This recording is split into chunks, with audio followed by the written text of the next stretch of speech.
السلام علیکم، میں ہوں آپ کا دوست نجف نواز اور آپ دیکھ رہے ہیں نجف نواز ٹی وی۔ حضرت عزقیل علیہ السلام حضرت موسیٰ علیہ السلام کے تیسرے خلیفہ ہیں جو منصب نبوت پر سرفراز کیے گئے۔ حضرت موسیٰ علیہ السلام کی وفات اقدس کے بعد آپ کے خلیفہ اول حضرت یوشع بن نون علیہ السلام ہوئے، جن کو اللہ تعالیٰ نے نبوت عطا فرمائی۔ ان کے بعد حضرت کالب بن یونا علیہ السلام حضرت موسیٰ علیہ السلام کی خلافت سے سرفراز ہو کر مرتبہ نبوت پر فائز ہوئے۔ پھر ان کے بعد حضرت عزقیل علیہ السلام حضرت موسیٰ علیہ السلام کے جانشین اور نبی ہوئے۔ تعارف: حضرت بڑھیا کے بیٹے ہیں، آپ ذوال کفل بھی کہلاتے۔ عزقیل علیہ السلام آپ علیہ السلام کا لقب ابن العجوز ہے۔ ابن العجوز کہلانے کی وجہ یہ ہے کہ یہ اس وقت پیدا ہوئے تھے جب ان کی والدہ ماجدہ بہت بوڑھی ہو چکی تھیں، اور آپ کا لقب ذوال کفل اس لیے ہوا کہ آپ نے اپنی کفالت میں لے کر 70 انبیاء کرام کو قتل سے بچا لیا تھا، جن کے قتل پر یہودی قوم آمادہ ہو گئی تھی۔ پھر یہ خود بھی خدا کے فضل و کرم سے یہودیوں کی تلوار سے بچ گئے اور برسوں زندہ ہو کر اپنی قوم کی ہدایت فرماتے رہے۔ تفسیر الساوی۔ مردوں کو زندہ ہونے کا واقعہ بنی اسرائیل کی ایک جماعت جو حضرت عزقیل علیہ السلام کے شہر میں رہتی تھی، شہر میں طاعون کی وبا پھیل جانے سے ان لوگوں پر موت کا خوف سوار ہو گیا، اور یہ لوگ موت کے ڈر سے سب کے سب شہر چھوڑ کر ایک جنگل میں بھاگ گئے اور وہیں رہنے لگے۔ تو اللہ تعالیٰ کو ان لوگوں کی یہ حرکت بہت زیادہ ناپسند ہوئی، چنانچہ اللہ تعالیٰ نے ایک عذاب کے فرشتے کو اس جنگل میں بھیج دیا، جس نے ایک پہاڑ کی آڑ میں چھپ کر اور چیخ مار کر بلند آواز سے یہ کہا، یعنی تم سب مر جاؤ۔ اور اسی مہیب اور بھیانک چیخ کو سن کر بغیر کسی بیماری کے بالکل اچانک یہ سب کے سب مر گئے، جن کی تعداد تقریباً 70,000 تھی۔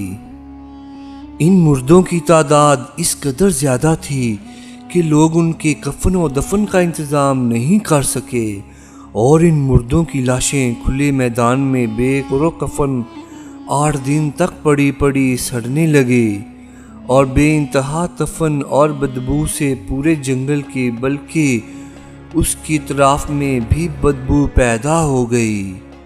کچھ لوگوں نے ان کی لاشوں پر رحم کھا کر چاروں طرف سے دیوار اٹھا دی تاکہ یہ لاشیں درندوں سے محفوظ رہیں۔ کچھ دنوں کے بعد حضرت عزقیل علیہ السلام کا اس جنگل میں ان لاشوں کے پاس سے گزر ہوا تو اپنی قوم کے 70,000 انسانوں کی اس موت ناگہانی اور بے گور و کفن لاشوں کی فروروانی دیکھ کر رنج و غم سے ان کا دل بھر آیا۔ آپ دیدہ ہو گئے اور باری تعالیٰ کے دربار میں دکھ بھرے دل سے گڑ گڑا کر دعا مانگنے لگے کہ یا اللہ، میری قوم کے افراد تھے جو اپنی نادانی سے یہ غلطی کر بیٹھے، چھوڑ کر جنگل میں آ گئے۔ یہ سب میرے شہر کے باشندے ہیں، ان لوگوں سے مجھے انس تھا، اور یہ کہ موت کے ڈر سے شہر افسوس کہ میری قوم ہلاک ہو گئی اور میں بالکل اکیلا رہ گیا۔ لوگ میری دکھ سکھ کے شریک تھے۔ اے میرے رب، وہ قوم تھی جو تیری حمد کرتی تھی اور تیری توحید کا اعلان کرتی تھی اور تیرے کبریائی کا خطبہ پڑھتی تھی۔ آپ بڑے سوز و دل کے ساتھ اس دعا میں مشغول تھے کہ اچانک آپ پر وحی اتر پڑی کہ اے عزقیل علیہ السلام، آپ ان بکھری ہوئی ہڈیوں سے فرما دیجئے کہ اے ہڈیوں، کہ بے شک اللہ تعالیٰ حکم فرماتا ہے کہ تم اکٹھا ہو جاؤ۔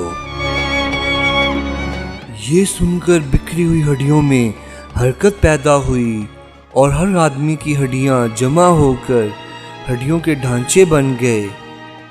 پھر دوبارہ وہی آئی، آپ فرما دیجئے کہ اے ہڈیوں، تم اللہ کا یہ حکم ہے کہ تم گوشت پہن لو۔ یہ کلام سنتے ہی فوراً کہ اے عزقیل علیہ السلام ہڈیوں کے ڈھانچوں پر گوشت پوست چڑھ گئے۔ خدا کے حکم سے تم سب اٹھ کر کھڑے ہو جاؤ۔